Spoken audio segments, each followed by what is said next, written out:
Y a-t-il des opportunités de croissance à prix raisonnable en ce mois de mai 2025? C'est la question à laquelle on va répondre dans cette vidéo. Pensez à vous abonner à la chaîne si ce n'est pas déjà fait et activer la cloche.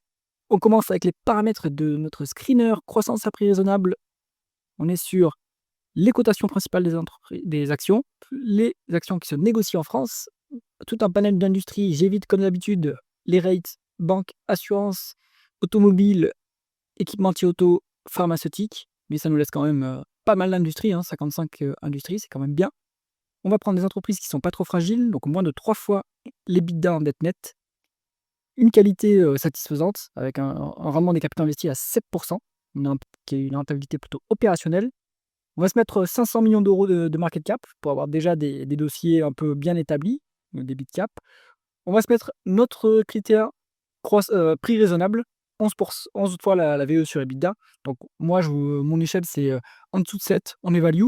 Entre 7 et 11, 12, on est plutôt raisonnablement valorisé. Au-delà de ça, ça commence à être trop cher. Et on se met une croissance de 9% minimum en rythme annualisé sur 5 ans pour les 5 derniers exercices. On y va tout de suite. On va passer en revue les colonnes. On enlève le prix qui ne nous intéresse pas ici. On enlève la croissance sur 10 ans. Et on passe en revue les colonnes. Alors, le ticker, c'est symbole de cotation boursière de l'entreprise. Le nom de l'entreprise ici, l'industrie dans laquelle elle opère, la capitalisation boursière en dollars, on l'a pas en euros dans cet écran. La croissance du chiffre d'affaires en rythme annualisé sur 5 ans. Les multiples de valorisation, valeur d'entreprise sur EBITDA, ratio court-bénéfice, ratio court-free cash flow. On a un multiple par rapport aux actifs tangibles, mais on ne va pas en tenir compte ici. On est sur le rendement des capitaux investis ici et le rendement des fonds propres. Pareil, le rendement des fonds propres, on ne va pas en tenir compte. L'endettement en termes de dette nette sur EBITDA, le rendement du dividende, le rendement de l'actionnaire, le free cash flow par rapport au bénéfice net et le payout ratio. Premier dossier de cette liste, moi je le classais déjà et je le savais en dossier de croissance à prix raisonnable, c'est Capgemini. Donc on est sur le leader français des ESN, 29,3 milliards de dollars de market cap, donc une large cap quand même. On est sur 9,4% de croissance en rythme annualisé sur 5 ans. Et évidemment, sur ces 5 ans, il s'est passé des choses et il y a eu un cycle. Actuellement, on n'a plus trop de croissance sur Capgemini parce qu'on est en bas de cycle. Mais sur, on va dire, le cycle complet de 5 ans, on a quand même 9,4% de croissance. C'est pas mal. En termes de VE sur EBITDA, on n'est pas très cher, on est à moins de 10, à 9,9. En ratio court-bénéfice, 17,5. Ratio court-free cash flow, 12,8. Donc actuellement, comme il n'y a plus trop de croissance et qu'on est quand même très rentable sur Capgemini, on voit les 10% de rendement des capitaux investis, on génère du cash. Donc c'est pour ça que le multiple de ratio court-free cash flow est plus bas que le ratio court-bénéfice, puisque les free cash flow sont plus élevés que les bénéfices nets. Donc sur ces multiples-là, pour moi, on est value, enfin, on n'est pas value, pardon. On est raisonnablement valorisé pour Capgemini. Bonne rentabilité, on l'a dit. Une fois les EBITDA en dette nette, donc c'est pas trop lourd comme bilan. 2% de rendement du dividende et 4% de rendement d'actionnaire. Le management sait que l'action est sous-évaluée, donc il a lancé un plan de rachat d'action. Excellent. Les free cash flow sont plus élevés que les bénéfices nets. Et encore, on a 35% de payout ratio. Donc en réalité, c'est moins que ça vu qu'on paye avec les free cash flow, le dividende. Et on a largement les moyens de cette rémunération de l'actionnaire sans problème. Pour moi, Capgemini, c'est pas une recommandation, c'est pas un conseil, mais Capgemini, ça se regarde quand même à ce niveau. Ensuite, on est sur FDJ United. Donc là, c'est un secteur plutôt duquel je suis plutôt à l'écart, parce que c'est une industrie qui est régulée, les jeux d'argent. Et en plus, si je ne me trompe pas, il y a l'État au capital, donc plutôt à l'écart de cette entreprise, mais si ce n'est pas votre cas, on peut quand même regarder. On est à 6,6 milliards de dollars de market cap, 9,4% de croissance sur 5 ans, 11 en VE sur EBITDA, c'est un peu limite, mais ça reste raisonnablement valorisé. 16 en ratio court-bénéfice, 15 en ratio court-free cash flow. Disons qu'il y a eu une opportunité pour l'attraper moins cher que ça il y a quelques semaines. Là, ça s'est redressé depuis. On a 11,8 en rendement des capitaux investis. C'est normal, il n'y a pas de capital dans ces boîtes-là, c'est pas capital intensif. Donc on est très rentable. 2,2 fois les l'EBITDA en net. Donc là, ça va être le reliquat d'une acquisition, parce qu'il n'y a pas besoin de dette pour faire tourner l'entreprise. On a 5,2% de rendement du dividende, et la même chose en rendement de l'actionnaire. Donc il n'y a pas de rachat d'action ni de dilution. Les free cash flow sont légèrement plus élevés que le bénéfice net. Et le payout ratio est à 82%, c'est trop élevé.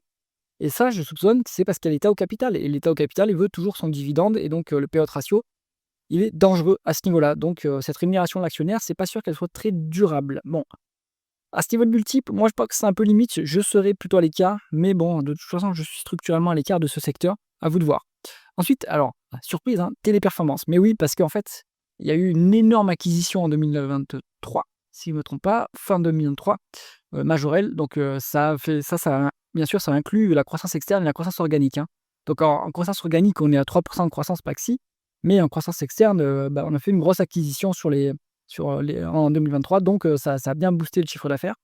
6,4 milliards de dollars de market cap, 5,6 en VE sur EBITDA, ça c'est pas cher, hein. On est à 12 en ratio court-bénéfice et on est à 4 en ratio court free cash flow. Donc une énorme machine à cash actuellement.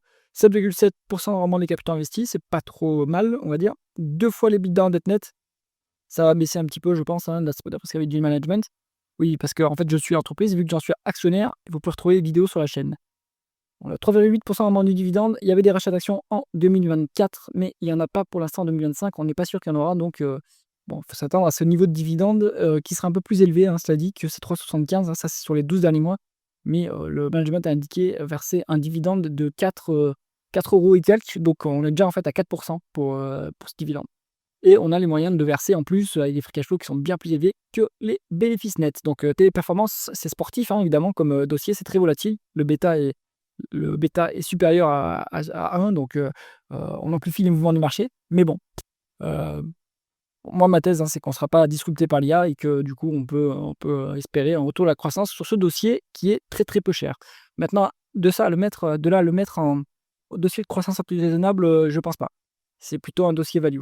Ensuite, on est sur Alten. Donc là, c'est pas une ESN vraiment, c'est de la R&D externalisée, hein. Ils font plus que de l'IT, ils font aussi de tout ce qui est industriel, etc., hein. Donc du cabinet d'études, on va dire, plutôt. On est sur 2,9 milliards de dollars de market cap, 9,6% de croissance du chiffre d'affaires en rythme annualisé sur 5 ans. Donc plutôt élevé, hein, comme croissance. Évidemment, ça ralentit sur les dernières années, mais ça va, à mon avis, ça va revenir. Je pense que c'est pareil, il faut mettre à profit ce bas de cycle, hein, sur les ESN. On est à 6,5 en VE sur EBITDA, 15,2 en ratio co-bénéfice, mais 6,8 en ratio free cash flow. Là, pour l'instant, sur les ESN, il vaut mieux regarder le multiple de free cash flow, hein. Pour l'instant, on est conjoncturellement, je veux dire, générateur de free cash flow. Parce que pour l'instant, il n'y a pas d'opportunité de réinvestissement, donc on dégage du cash. On est sur 9,8% de rendement des capitaux investis, ce qui est tout à fait bon. On est sur 0,2 fois l'EBITDA en dette nette, donc en plus on va arriver enfin en bas de cycle, au redémarrage du cycle complètement désendetté, donc ils vont pouvoir refaire des acquisitions. 1,85% de rendement du dividende, ils n'ont jamais été très généreux, hein, avec les actionnaires, parce que là, on ne se paye pas très cher en termes de multiples, et pourtant on n'a pas un rendement très élevé. On voit que le payout ratio est à 28%. Pourtant, on n'a pas beaucoup d'opportunités de réinvestissement, donc il pourrait quand même augmenter le dividende pour l'instant ou racheter des actions, hein. C'est moins engageant de racheter des actions. Il devrait le faire d'ailleurs. Alten, pour moi, c'est intéressant quand même à ce niveau, hein. Ça mérite d'être creusé un peu plus. Pour finir, on a Wavestone, même topo. On est plutôt sur une ESN, mais plutôt il se la joue cabinet de conseil en management. On est sur 1,4 milliard de dollars de market cap. En même temps, ça a bien grossi, hein. On est presque sur une large. Bon, on est sur une grosse mid cap. 12,4% de croissance du chiffre d'affaires en rythme annualisé sur 5 ans. Ça inclut aussi la croissance externe, hein, mais pour Alten également, hein. 10,2 en VE sur EBITDA, ça reste raisonnablement valorisé. 19,4 en ratio court-bénéfice, 17,4 en ratio court-free cash flow. Donc là, on est quand même sur des multiples un peu plus élevés que Alten, hein, par exemple, donc, et même que Capgemini. C'est normal, on donne un peu une prime à la croissance sur ce dossier. Vraiment, les capitaux investis à 12,8%. C'est tout à fait bon. Bonne qualité de dossier. 0,6 en EBITDA pour la dette nette, donc pas trop endetté. On a 0,8% rendement du dividende, 1,3% rendement de l'actionnaire et un peu de rachat d'actions. Les free cash flows sont plus élevés que les bénéfices nets et on a 15% de payout ratio. En réalité, on est à moins que ça. Le management devrait racheter beaucoup plus d'actions parce que là, on est. Après, le multiple n'est pas si sous-évalué que ça, mais bon.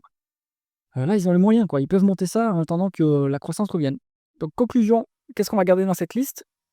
Si vous voulez vraiment faire la croissance à prix raisonnable, vous prenez les 3 de l'industrie IT Services, vous prenez Capgemini, Alten et Wavestone. Si vous voulez faire de la value et pas la croissance à prix raisonnable, Téléperformance. Et si vous voulez faire... c'est pas vraiment de la croissance pour moi, hein, FDJ, si vous voulez plutôt du dividende, en fait, FDJ, on va dire. Mais attention qu'il n'est pas forcément sécurisé à ce niveau. Allez, j'espère que ce screener croissance à prix raisonnable France vous a intéressé. Si c'est le cas, mettez un pouce vers le haut et pensez à vous abonner à la chaîne. À bientôt.